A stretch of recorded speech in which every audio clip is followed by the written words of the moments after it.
if you are a mother or you have a family and you're a female, figuring out how you're going to manage the motherhood piece with the entrepreneurship piece, it is extremely time consuming. Even if you own a successful business and you have a lot of support staff under you, you're constantly thinking about your business. You're constantly trying to make changes or run things or mostly put out fires.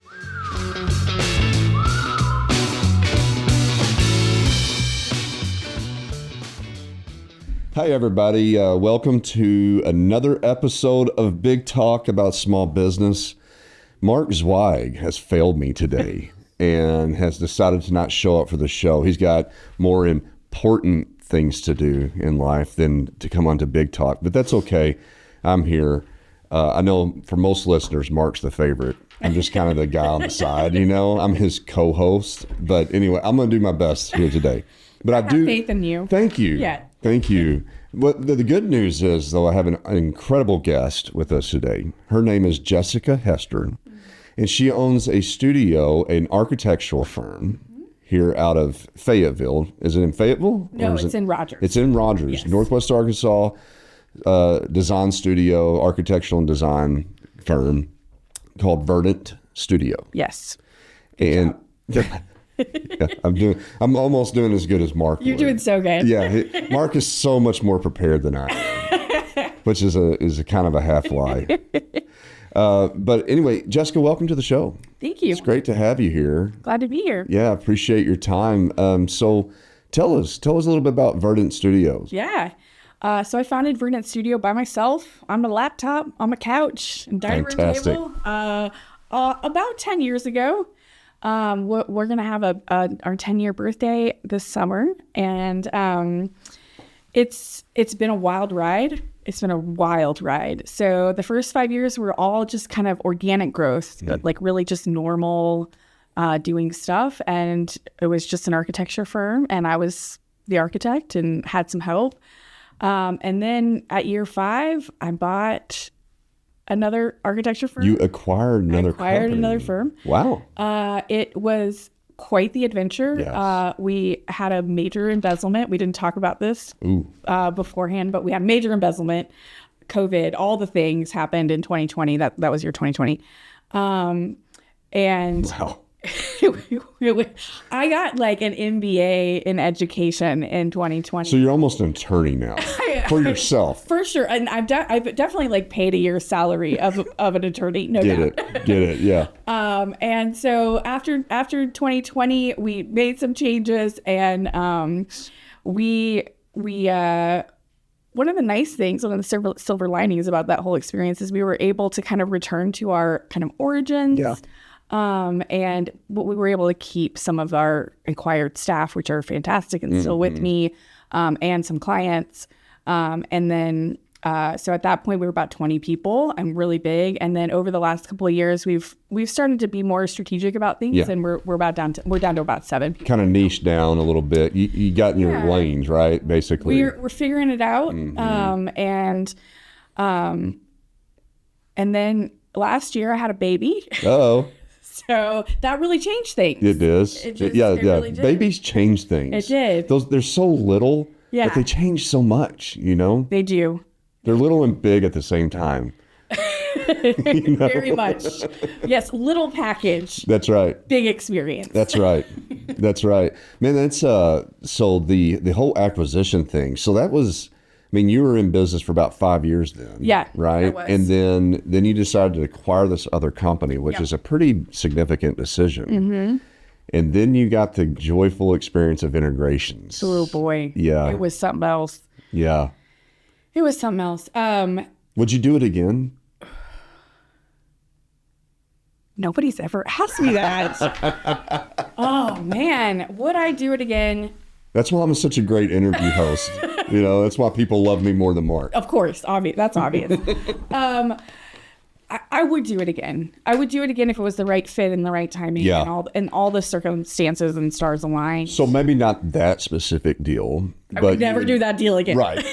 But you would do another acquisition again, potentially. Yeah, I would potentially do another acquisition. I would also go the other way. I would sell. if it became the right thing. So I'm really open. You would become acquired. Yeah, we become acquired and loop into something bigger if that made more sense for the future of the firm. So for our listeners out there that maybe they have a business or, whatever, but they're thinking about an acquisition, I mean, what maybe 3 top points that you would give? Oh, okay.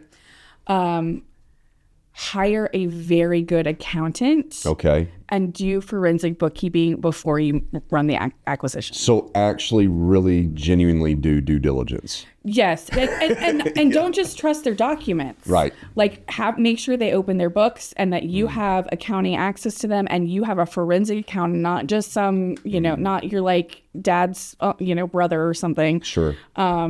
A real forensic CPA and accountant. Okay. That's good. That's really good advice. Second point would be make sure that your motives are aligned with the motives of the team that you're acquiring and that the culture is the right fit.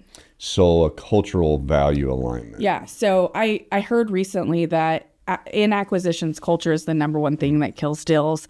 And going through a process, almost like a strategic planning effort with the new team and your current team, leadership if it's a big acquisition, but the whole team if it's a smaller acquisition, ahead of time. How do you do that? How do you do the motives? I often hire a third party for that kind of exercise. So somebody who does specifically leadership training and strategic planning come in and run some exercises with both the groups to make sure that your culture is going to be aligned. Got it. Basically interviewing all the staff members and just talking about values and ambitions. Exactly. Talents, capabilities, all that. Processes. Yeah.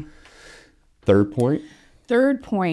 Oh, those were 2 good ones. I know they were really good. I'm going to keep going on points until you're exhausted. No, just kidding. Third and final. Third point is, and I would say most people are not going to deal with this, but this is the lesson that I learned. Be very aware of the staff you're bringing on, and if they have strategic access to either your processes or your finances, make sure they're fully vetted and insured.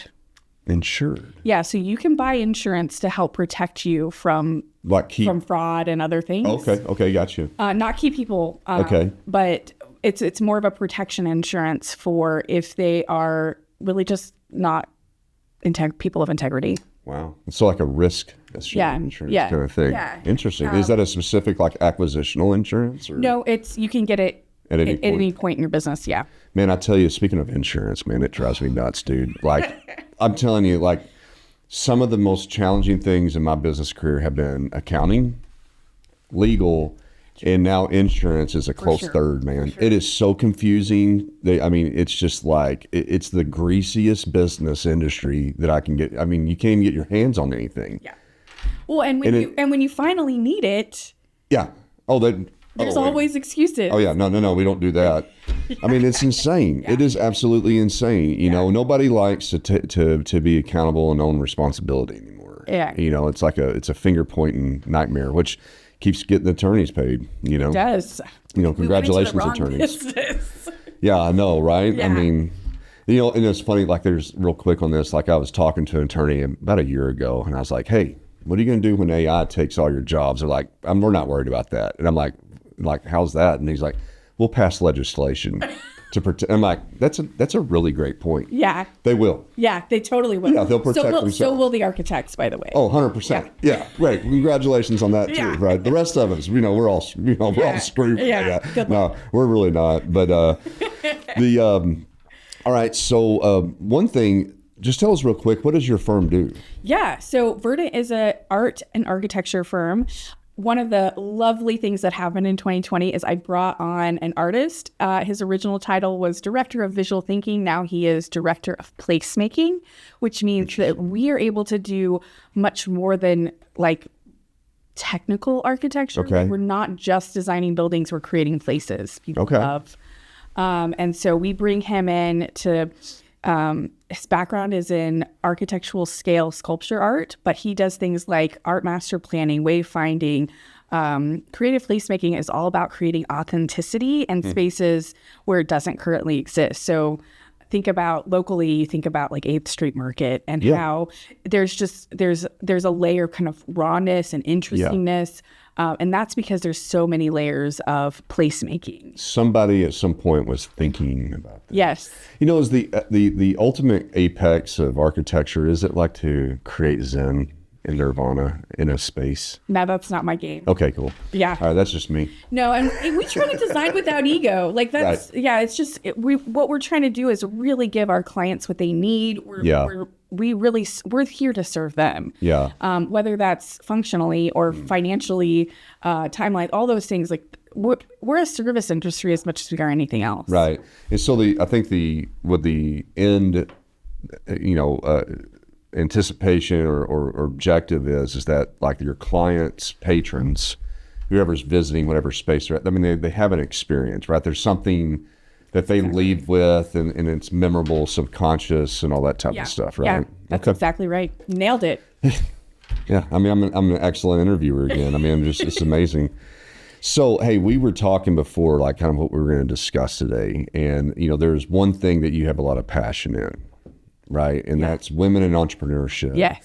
Women business leaders, right? Yeah. And so I think that, I really want to dig into that. So what does that mean to you for, like, if there's a listener out there that is female, that is looking to get into entrepreneurship? I mean, tell us a little bit about your experience with that and what this means to you and what's important about that. So I'll start with my experience with it. Okay. I co-founded my first firm when I was 26 years old.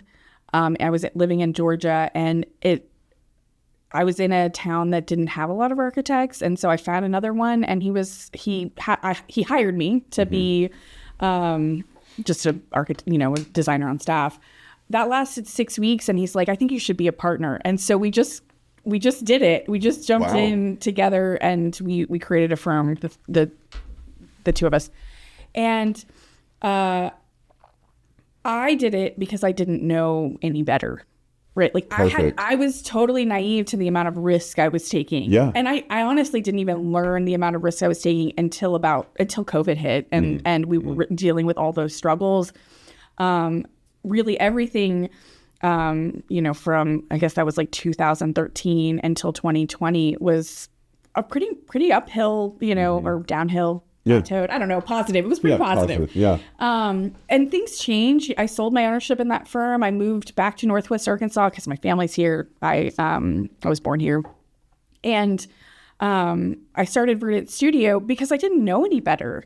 I've always owned a firm, and my parents are entrepreneurs. And so they've always just said, own and operate a business, even if it's kind of in the background. So you have the tax break. Yeah.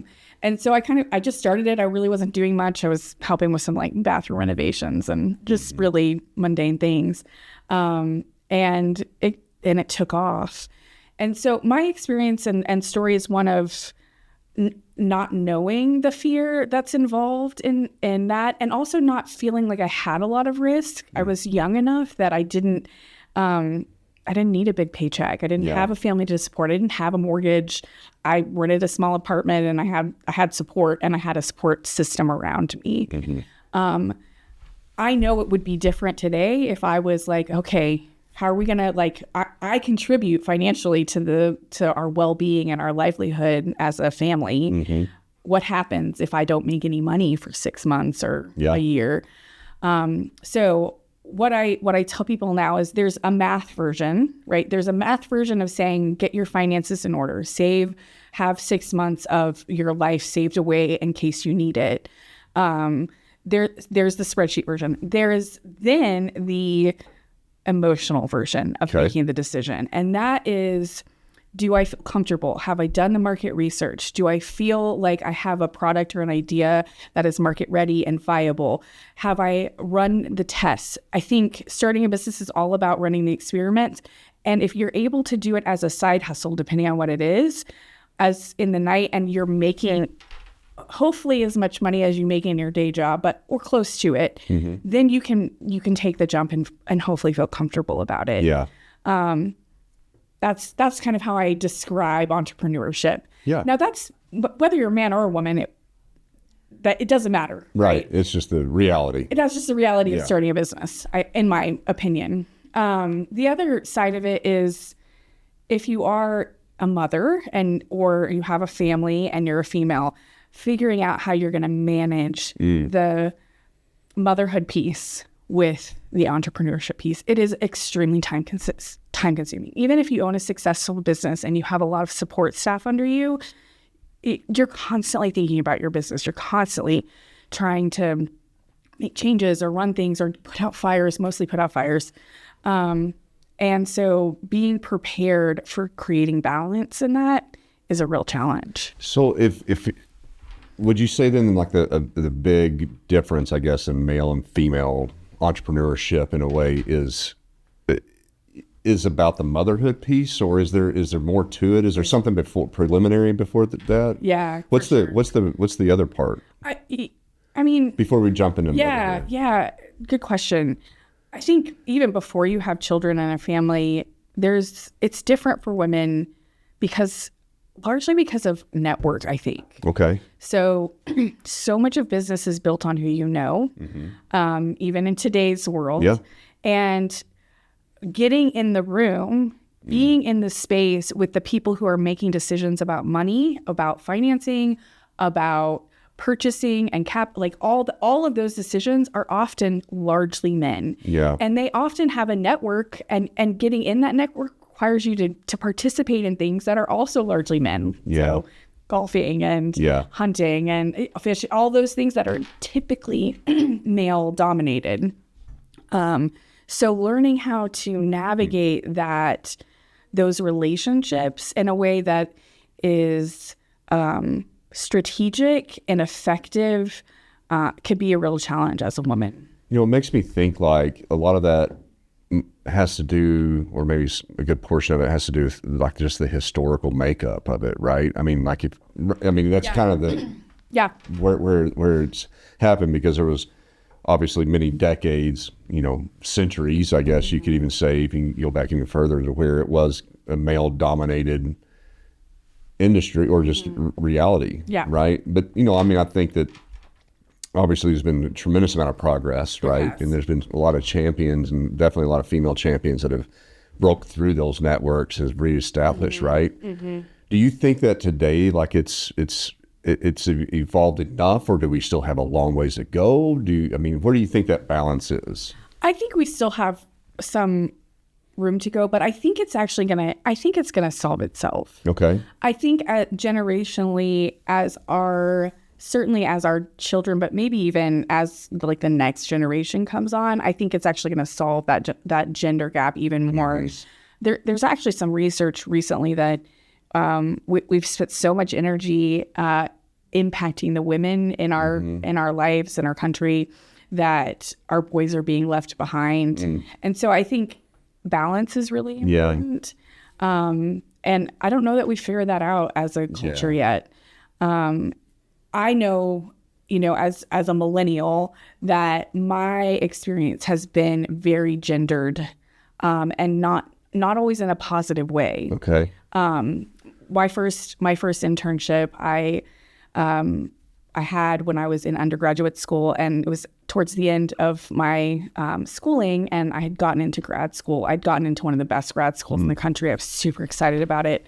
I walked in to tell my boss, which by the way, the firm I think there were 3 women in a 30-person firm. Yeah. And I was one of them. Yeah. And I walked in to tell my boss about it. And as I was telling him, the owner of the firm heard the conversation, and he asked me in this bullpen, setup, right? Open office setup. My boss was extremely excited for my opportunity to go to grad school. The owner of the firm said, "Well, why would you do that?" And I said, "Oh, it's going to be incredible. I'm going to get an incredible education." He goes, "But your place is in the kitchen." Are you serious? And I had worked for him for 3 years. I don't. That's insane. So yeah. Those things were still happening. Now, I haven't had an experience quite that impactful or demeaning since then. And it's been 20 years since that happened. Yeah. But it is So I think it is getting better. Yeah. I don't think it's perfect. Right. Sure. But I don't know that it ever will be. Yeah. Yeah. It's like there's a pendulum swing going on. I mean, I think it's like Right. the way everything is, right? You look at supply chain or whatever, I mean, right. Just for, recent topics, but I mean, like where does that balance hit? And I mean, I think you're right. It's just going to figure itself out. But I feel like that, I mean, I can testify just as a male, right? I mean, there's, my experience is, I would say that if I went back to when I was much younger, maybe 20 years ago, I think that there was a little bit more clear difference. But today it seems like that it has progressed. It has progressed. I agree with that. And that's just insane. I'm having trouble getting past what that dude said. I know. It's just like, that's like, that's insane that happened in 2000s. Yeah. Right? Yeah. Right. Yeah. That's craziness. It is crazy. But, the thing that it did do was it fueled me to never want to work at an office like that, which is why I give him a lot of credit. Honestly, if I saw him in the street, I'd be like, hey, thanks, man. Your very inappropriate behavior fueled me to start my own company because I really wanted to create a culture that valued everybody and gave everyone space to be the person that they wanted to be and support them. That's fair, man. I like that. And so are there other things like that you would think, and speaking of the networks too, I think that it's worth noting, there is that male history, but then there's, I think one of the bigger things or another big thing to this is just the aristocratic, old money scenario and just, or it can be old money in companies or individuals, those networks that, it's almost impossible for anybody to bust into. Yeah. I bump up into that a lot. But on that side, too, it's also, I think that is evolving quite a bit. There's a lot of now new money in the last 20 years. You look at like the big tech players, they're a lot of busting up in that. Yeah. Well, and they're creating VC opportunities and other things to fund things that would never have been funded 20 years ago. Ever. Yeah. I don't really operate. I hear about it. I don't operate in that world very much, but it is, I think that kind of the you scratch my back, I'll scratch yours mentality. We do still talk a lot about like the old boys club here in Northwest Arkansas. And it's gotten better even in the last 10 years I've been back here. Mm-hmm. I've seen it improve greatly. And it's not just in like finance and money, because I think that's definitely happening, but even in like, at the city level, just trying to get a project permitted, things like that. It used to be so much different. And now that because of our growth, they've had to put so much structure in place. Mm-hmm. And I think that translates to a lot of businesses where, you used to walk into the bank and do a handshake deal. And now there's just too much structure in place. And so they can't be as one-sided as they used to be. Yeah. No, I think that's encouraging. I think that's encouraging for new entrepreneurs. There's ways to, like you mentioned the VC, right? That all that stuff, a lot of that stuff, there's a lot of new financing, new startup, there's new capital opportunities that I remember whenever I was young trying to get a business going. I didn't even know about them. Like they weren't anywhere. It wasn't happening anywhere around here. But it feels like that the young startup companies have a little bit more options. Yeah. And they know about it too. They do. Yeah. Yeah. You can go hunt for it, and you can get meetings and you can learn and really accelerate pretty rapidly if you're digging your heels in. Yeah. And you have a good idea and you're willing to work hard. Yeah. Yeah. I remember trying to sit down at a bank when I was like 22 and I was talking to this loan officer at a bank. I don't remember who it was or which bank, but it was like the most intimidating thing. Yeah. They're asking questions I had no idea about. And I left there without any kind of option. Mm-hmm. I just felt like that was it. Mm-hmm. That one person, that one answer, and it was really discouraging. Yeah. But to your point, it fueled me to just do it my daggum self and just go make some sales. And that's really where the money's at. Yeah. Yeah. The best financing in the world is from clients. For sure. And customers. For sure. If you can make it work that way. The way that I describe going to the bank, because we have an operating line of credit and some other things. And every time we have to go through that process, I'm like, man, I don't want to get naked again. Because that's what it feels like. It feels like you're totally exposing yourself every time you have to have a conversation with them. But that is the systems that are also helping it be more fair. Sure. So 100%. yeah, how do you question that? Before we get into motherhood, Yeah. is there anything else that, like, I mean, you would say that that's a significant topic in regards to female and entrepreneurship that you want to communicate to the audience? I think more women should do it. I think that the emotional side often stops women from taking the plunge and taking the risk. I think just generally women tend not to be the risk takers in a relationship or across our culture. And I would just empower more women to do it. Yeah. Take the risk. What the worst thing you can do is fail. And really, is it that bad? You're going to have a great story and you're going to be able to leverage that experience into something else that is probably going to push you higher than you were before. Yeah, that's, I mean, obviously, like what I love is kind of defining an entrepreneur versus a professional manager or a really highly skilled, experienced person. Interesting. Huge difference, right? And one of my favorite definitions is that they see a market need and they go to fix that, but then they take a significant personal risk. Yeah.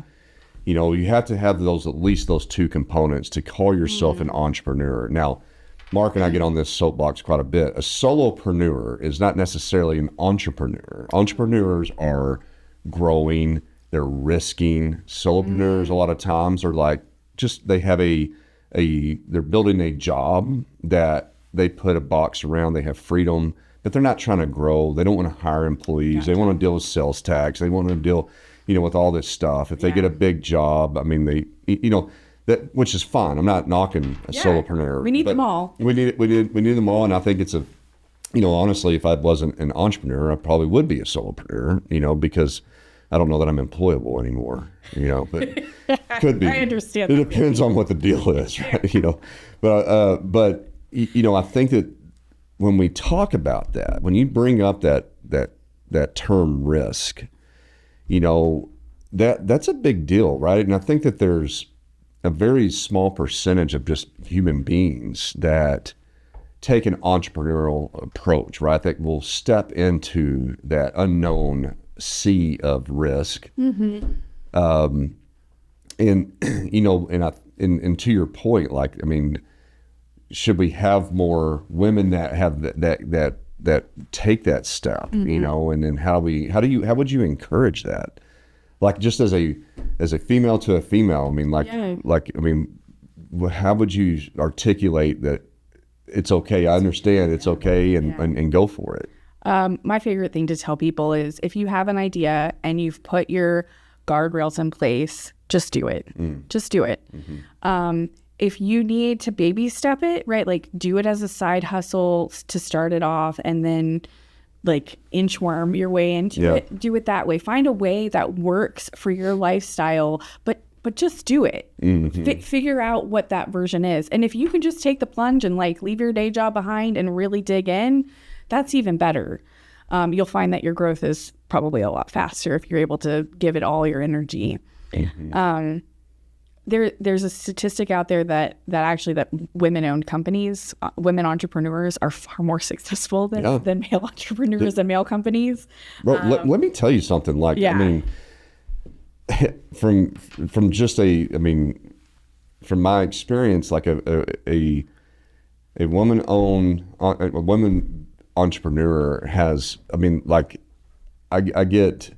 Like, it's pretty intimidating to an extent because when they're on something, like, I mean, it's going to get done, and it's going to get done with perfection. Mm-hmm. I mean, I have a lot of admiration towards that. I mean, because there's a lot of things I just, like, I feel like I can't multitask very well at all. I can't, I'm not quick with conversations, I mean, there's a lot of... Well, you're faking it really well, then. I mean, hey, I am. I'm a really great liar. No, I'm just kidding. No, but I mean, but they, my experience has been like, I mean, it's, and also there's a lot of accountability for some reason. Like, I mean, that's just been a little bit of my experience. Yeah. But I've met some really incredibly awesome female entrepreneurs. I mean, they bring some, right. Bring some grit. Grit. Yeah. That's good. I'm friends with quite a few female entrepreneurs, and we're all just gritty. Yeah, you're scaring me right now. I'm just kidding.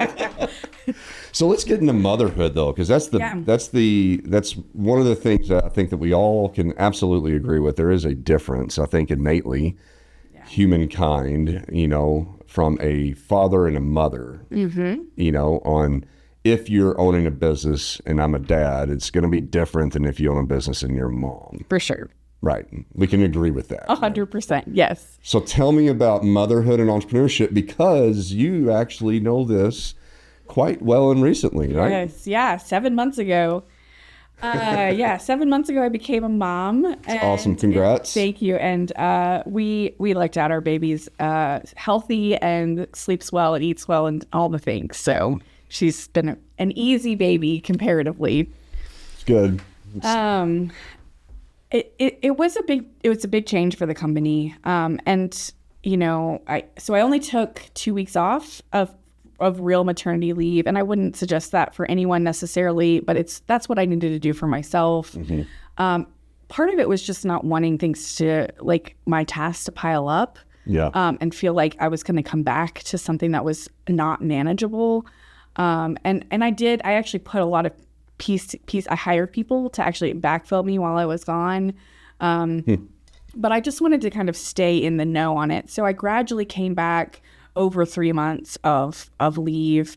And that way it wasn't as stressful that way. And that was actually a recommendation of my OBGYN, who's a female, she owns her clinic. Okay. And she said, just don't let it pile up. Yeah. So kind of just start getting back in the groove, right? Yeah. A little bit. Yeah. And she says, if there's a way to balance, a couple hours a day of taking care of some things, then that will help. So help you process it. And also, like, you've been in this like grinded out mindset for years.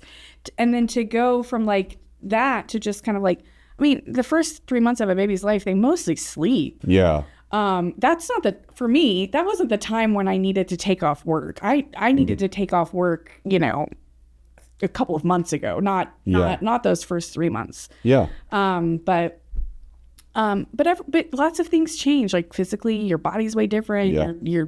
You are the lifeblood for your child. Yeah. And they do demand a lot of your time from that perspective. And you're recovering from a major physical life event. Yeah. So. I think one thing you said right in the beginning was about preparing the company for your absence, right? Yeah. I think any business owner can, if we really think about it, if I was like, okay, I'm going to be out for 3 months, 2 months, a month, 2 weeks, right? Yeah. Whatever it might be. If I'm preparing for that, that's why I don't take vacations really. Yeah, but what if you did? I know exactly. That's that's what's stressful for me to think about that. Right. And so what did you do to prepare? So luckily, you're pregnant and you got lots of time. Yeah, there's some clues. Something's coming. You got mini months to figure it out. One of the primary things I did was I hired some help to come into the company, and I trained them on some of my key tasks. And this is well in advance. This was months in advance of leaving. Of delivering. Yeah. Right. Okay. And that they were able to come in and take over some really primary things, especially one of my biggest roles is client communication. Okay.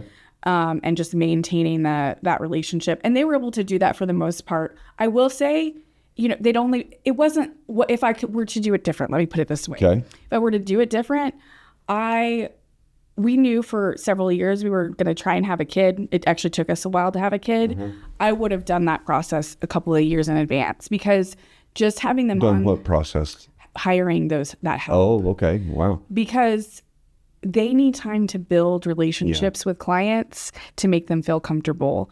I didn't give them enough time to do it well. And so we actually lost one of our really big clients while I was on leave. Yeah. Honestly, like we all know, right? Like relationships are. That's it. That's everything. That's it. Right. Yeah, and then to, but when you're talking about that, it presents to me like a financial struggle in a way, because I mean, it's hard to, like, you're still dependent upon the business. Yeah. Right. It's not like you're riding at 80% profit, unless maybe you are, and you're just. No, I'm not. Okay, cool. All right, just clarifying that, because I was going to say, do you have any positions open, like, for partners? Yeah. But you got to hide, like what you're talking about is adding additional expenses and a burden to the company. Mm-hmm.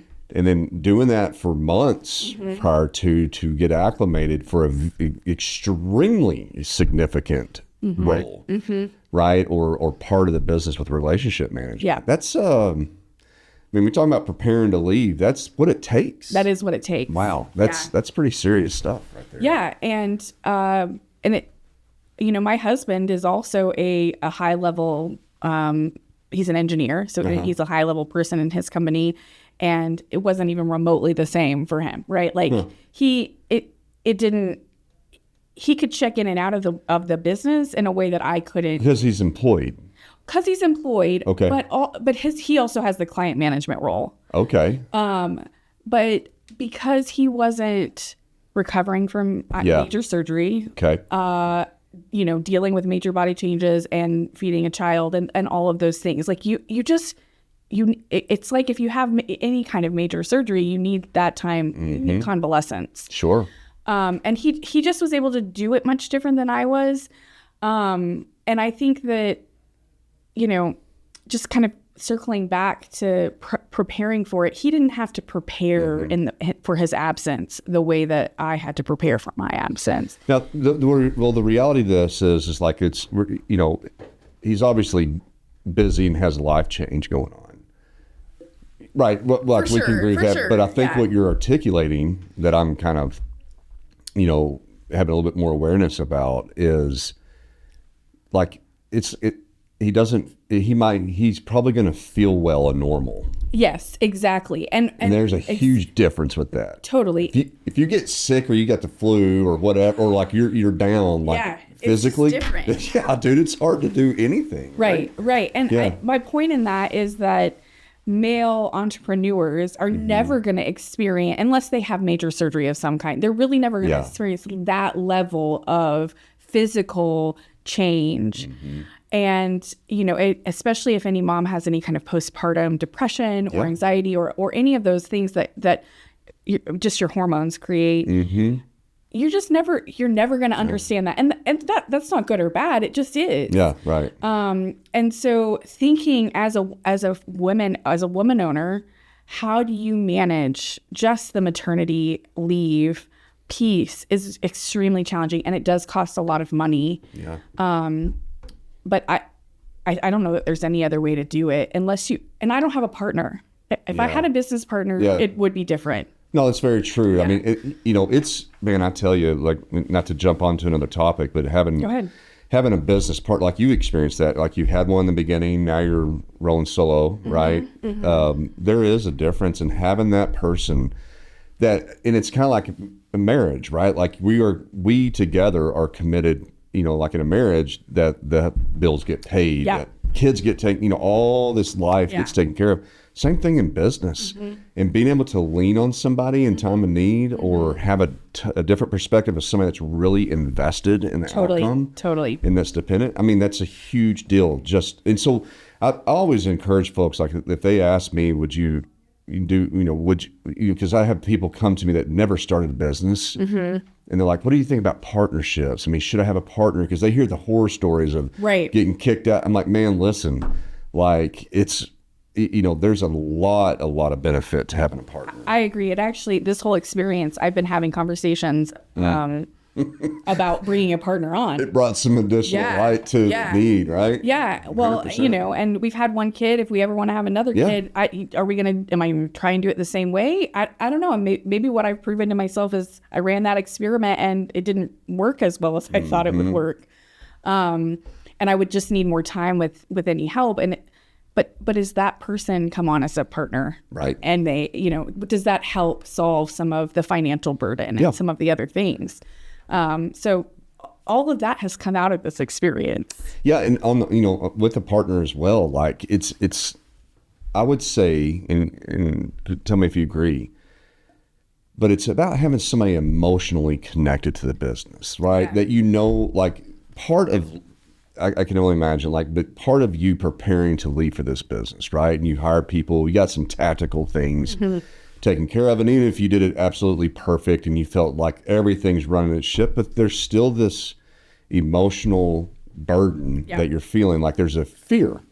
There is a fear, right, that something significant's going to happen, or I'm going to lose a significant client, because it's hard to trust anybody that's not, very much invested in that business to, like, it's the wake up at 4 a.m. worried about it. So you go ahead and get up and you start working before the workday starts because that relationship is so critical. Yeah. It's hard to pay somebody and have that type of fear. Like, folks that are employed just don't have that fear. They don't. They don't. And I don't want them to. Right, sure. They don't make enough money for that. No, 100%. But having somebody with skin in the game. That's right. Both financially, and the finance piece often creates the emotional piece, but who's bought into the vision, who's bought into the success, and who knows that if they're successful, they'll reap a financial reward from that, makes all the difference. It does. And it's hard to,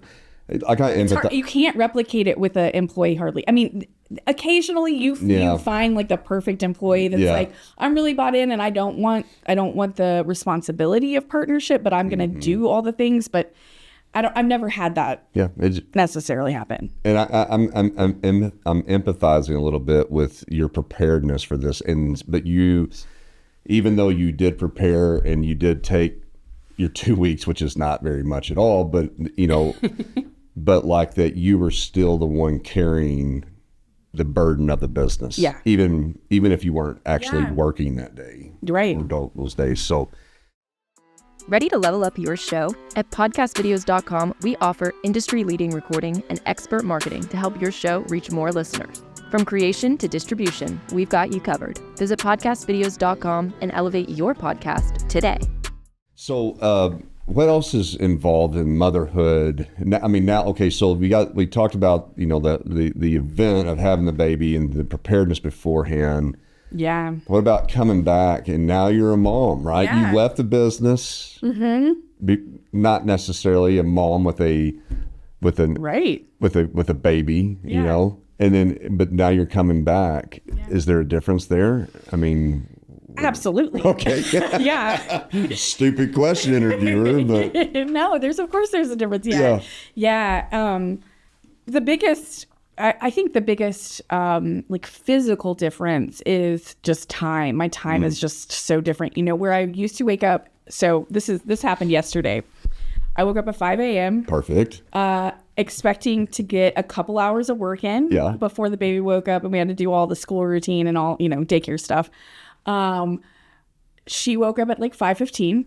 What? So what is she thinking? Instead of getting those few hours of work in that I really needed to prepare for it, I had a project interview yesterday morning. I just took care of my kid. But it works out. Yeah, it does. I was talking to my husband last night. I'm like, I could have spent 2 more hours on it, but would it have been a better interview? No, the interview was great. Yeah. The team did what I asked them to do. They were totally prepared and ready for it. I spent 30 minutes before the interview thinking about what I was going to say, and that's all I really needed. So you do start to realize, maybe I don't actually need the level of, maybe I don't need to worry about it as much. Yeah. And some of that comes with just time and having some team behind you to pick up some pieces. If I was a solopreneur, it would have been an absolute catastrophe. Actually, I would have just walked in and been like, hey, Chris, my husband, you have to get up. Yeah. Sorry, I've got to go do this thing. So you're now getting up at 5 a.m. even though you were up with her at 1. It doesn't matter. It doesn't matter. Yeah. It's what you have to do today. He is definitely as much a part of the business as I am. Yeah. Most days. So the time thing is really different. The evenings, there's always a 3-hour window where we're just being parents and taking care of the house and being normal humans like everybody else. But then, 8 o'clock hits and we're often laptops and trying to get a few things done. before the night ends. So your schedule really shifts. I think that's one of the biggest things. Yeah. You shift your time to work in different windows. So that's a physical kind of piece of it. I think the emotional piece is you just don't want to. Like, I just don't want to spend 80 hours a week grinding it out at the company anymore. I want to spend 40 hours a week strategically doing the things, the high level, high value things I need to be doing. And then I want to spend those other 40 hours with my family. Yeah. That's fair, man. Yeah. I mean, and I think that can impact, that impacts dads too, right? I mean, totally. You know, totally. But is there, like, you know, I don't know, man. I see in my experience, you know, with my wife particularly, like she thinks differently as a mom than I do think as a dad, specifically related with the kids, right? You know, and I'll be the first to admit it's another level of where my natural thinking occurs. Like I don't do a lot of things because I'm not thinking like she's thinking, you know? Yeah. I mean, have you had that experience at all, or You know, I haven't had it that much, but I've seen it. Maybe your husband's just better than me. My husband is amazing. I mean, he sounds awesome. He gets like all the gold stars. He is. A lot of days he's thinking about, like, did we wash the bottles and get the things, and he's doing that. And but I will say, I think that's unusual. Yeah. Not just because my husband is that way, but the business was my first baby. True. And so it's been really hard to kind of, even though I will always choose my actual baby over my business. No confusion there. There's been a bit of a like emotional transition, and it's different. I know that it's just motherhood has been different for me because I had the business. You know, and also I think that it sounds like your husband too, he probably supports you a lot with your business. He does. Right. And so you know, having a real baby or a physical baby, a human baby, but you had this baby beforehand. And I mean, if he was supportive and engaged with you on that and helping, and kind of like your partner in a way on that. Totally. Like a silent partner in many ways. Yeah. Yeah. It's like he probably can pick up on some of the pressure that you're undergoing with this additional human baby that's in the picture. Absolutely. And is able to help navigate. Absolutely. And you know, we really try. He's got an incredible career as well, so we try to support each other in that effort. I would not relate our experience to other partnerships where somebody owns a business. Yeah. But I would not relate it to anybody who's got 2 employees. Yeah. It's just been so different from that perspective. I've watched some of my team members have children, and they're like, the women that have babies on my staff, their relationship to motherhood is completely different than mine. Okay. They're doing what your wife does, right? They're always thinking about their kid. They're, you know, like, they're the primary caregiver. They're doing all the things. They're worried about stuff. Yeah. They react to things that happen in a much different way than I do. They just think about it differently. And it's, I want to be clear. It's not that they love their baby more than I love my baby. It's just we approach motherhood really differently. You know, honestly, Jessica, I don't know if I'm not trying to be a psychologist and I'm not licensed. Ooh, however, I do love some therapy. I do too. Big fan. Hey, I love it too. You know, one of my big thing, I want to have a psychologist on the show. I have one for you. Do you? Yes. Connect me afterwards. I will. She's awesome. Okay, I love it. I love fantastic therapists and psychologists, people that help me think about how I think. But anyway. Yeah. But what I was thinking of when you were talking about that difference is like, maybe it has something to do with the fact that you're actually risk tolerant. Totally. Yeah, no, I have like my relationship with risk is really unusual for, you know, it's the same as every other entrepreneur. Yeah. And so, there we go. I figured it out. You did. I'm a genius. Oh my gosh. Man. Did you just make $700? No, I wish. I need to. That'd be $700. I'll bill you on that $700. Okay. But I mean, there's something to be said about that, right? Like, I mean, you're kind of approaching. It's almost like, from the way you say, like, you approach motherhood in in kind of an entrepreneur in an entrepreneurial way, in a way. Yeah, because it's ingrained in me. That's my process, and as long as she's breathing, she's fine. Yeah, right. No, absolutely. And it's it's a really interesting conversation, because I think that there's an awareness, from just, as a male, right, and how I'm thinking about life and life experiences happen and how I handle those and what that depth is. And I mean, like, man, I'll be honest, like I had my daughter, my youngest, whenever I had businesses, right? But it didn't like to me, there was this, like, I immediately shifted into kind of like this balance mode. Like it became, an additional responsibilities that I had, and I just rolled with them, and I just figured out, and however I do, and make those things happen. But I did not prepare beforehand. Okay. And I did not have any sort of like, like when the baby was coming and it was going to be delivered, like there wasn't a time period that I felt that I needed to take off to recover. Oh man. Yeah. Is that bad? That's bad. I'm judging you. You should. Oh, man. Well, now here's the reality, though. I was very present and activated and involved in all this, and helpful, very helpful. Yeah. Right. I did a lot. Did you end up taking it off? You just didn't plan for it, or did you continue to work and I worked in different time slots. Okay. You adjusted your schedule. I adjusted. Yeah. So I wasn't meaning to communicate I didn't care or participate in the baby. No, I didn't. But I will tell you, like, there was not, like, now what it was is like a week before, 2 weeks, as it got closer, right? Like I was working harder and longer to prepare, because I knew that I wouldn't, for whatever time period, that I wouldn't have. Gotcha. But I did not prepare like you did. I wasn't thinking forward. I was just rolling and adjusting as it came along. Interesting. And I just worked longer and harder and kind of ridiculously in no set pattern, right? And then and I just kind of gauged day by day. So is mom okay? Baby's okay? Okay, then I'm going, okay, and I'm close by, and I come back and, do this, and I had to break. Well, and that was in the day where you couldn't remote work, and it was before all that, right? Yeah. Would you do it different now? I don't think so. No. Because like what happened, like, here's the reality. Like I have a lot of memories of being around my daughter, right, during those times. Like, I was absolutely 100%,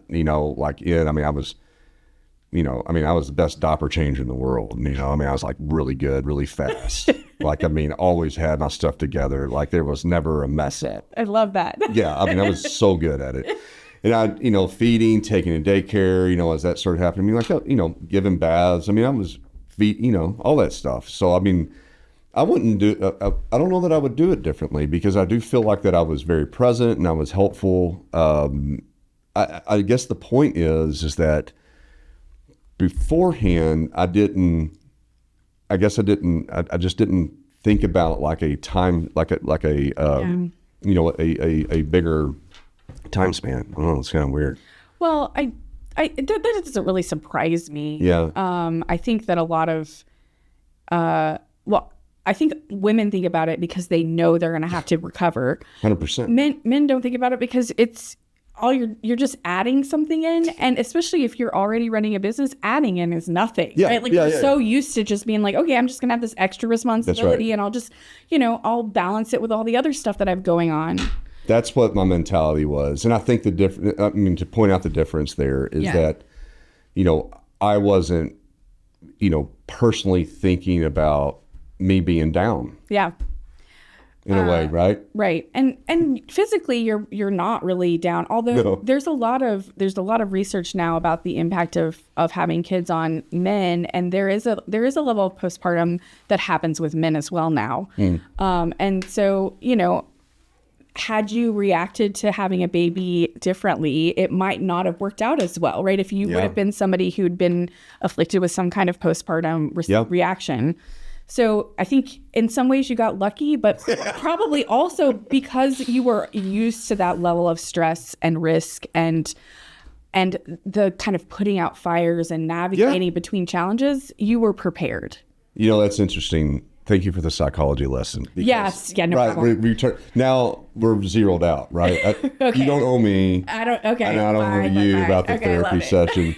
But I mean, it is interesting though, as an entrepreneur, there, like you, I think that's something to really talk about someday, is like the ability to like getting shot with arrows all day, and you just kind of duck, dodge, Totally. get hit, take one out, bleed a little bit. Yeah. You know, you just kind of go on, and that was definitely my mentality. It was another aspect in life that was coming in, and I just managed it. Yeah. I just flowed with it. Yeah.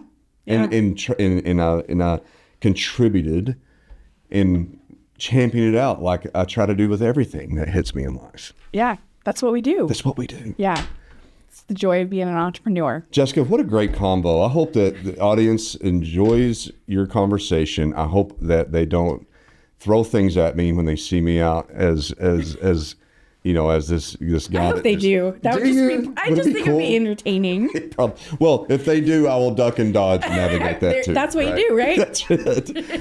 We'll definitely want to have you back. And if I can, you know, get Mark to actually work a little bit and show up for the show.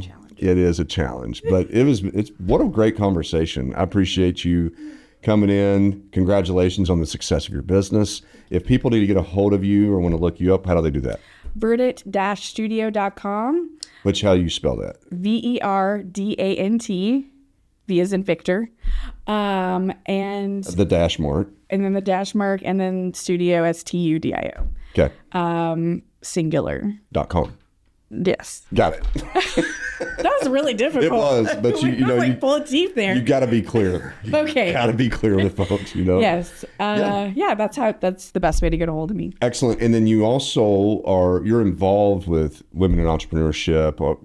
What's that look like? I mean, as far as like formally. Yeah. So I founded the Urban Land Institute's Women Leadership Initiative here locally, and highly involved in the Urban Land Institute's growth of that. And I'm in all sorts of other women empowerment things as well, but that's the most accessible one here locally.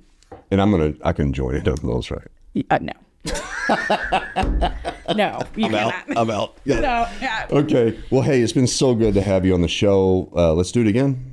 And, I love it. And keep going and think a little bit more and do some more diligence before you acquire another company. Will you? I will. Okay, perfect. This has been another fantastic episode of Big Talk about small business. Enjoyed having Jessica Hester on the show. We'll see you next time, folks. All right. Thank you, Eric. Thank you.